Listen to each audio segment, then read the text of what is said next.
So in today's video, we're going to do a comparative scan between the Einstar by Shine 3D and the Revo Point Pop2. We'll be scanning this deer antler, which is pretty sizable. This is actually a shed found in the woods. And we'll be using this turntable with the markers on it. This is a hard thing to scan in feature mode, so we'll be scanning it in marker mode with both scanners using the same markers just for a fair comparison. And then you might notice there's a few markers on the antler itself in 3 different spots, and that's mainly for aligning the top and bottom scans to make the complete model. Worked really great. So that being said, the main reason I used this was, and I've learned that you necessarily don't have to turn the Lazy Susan, because you can do most of your scanning in handheld mode in one spot and get most of the object. Here for long, I'm going to make me a larger flat black surface with a bunch of markers on it. Then any object that will fit with on it I can scan, and I can move around, scan the whole object, flip it over, scan it, and then, align the scans and make a full, complete object. But anyways,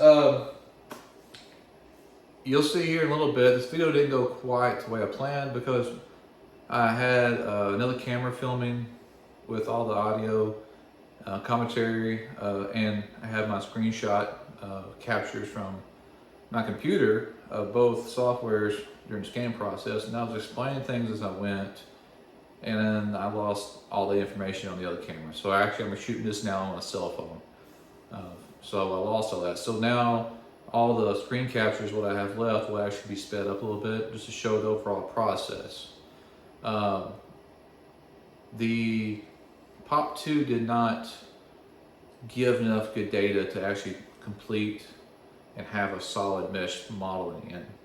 I was able to scan the front, I scanned the back, but you'll see there's a bunch of just leftover information, a lot of extra stuff picked up that even the Einstar didn't do that, but if you did, you can go inside the Einstar software and edit out that information. The Pop2 Real Point software, you actually need 2 pieces of software. You need Revo Scan, and then you need Revo Studio. And Revo Studio is not as intuitive.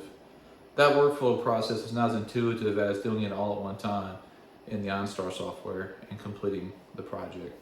But you'll see in the end, there's a massive quality difference between the 2 scanners, scanning the exact same object. The only time I lost tracking with the Einstar was because it was a user error issue. I got too low scanning down this way, and the scanner couldn't see enough markers and lost tracking.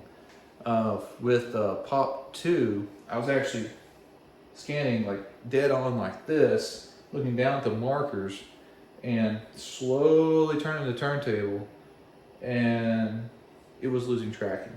Like, even though we're in marker mode, it was still like looking at the geometry of the object and trying to track off it and the markers.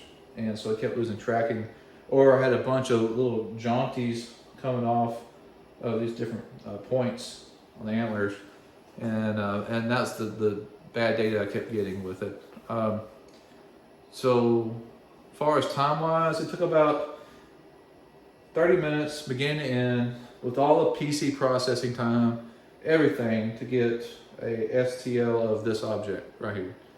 About 20 minutes into the Pop2, and I'll call it quits.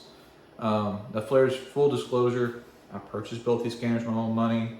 This is not a sponsored video by no means, but I want to share my experience with you. Nevertheless, enjoy the video. Hopefully next time I do one of these, I can do a little better job explaining some things. I just wasn't able to do it and ran out of time. So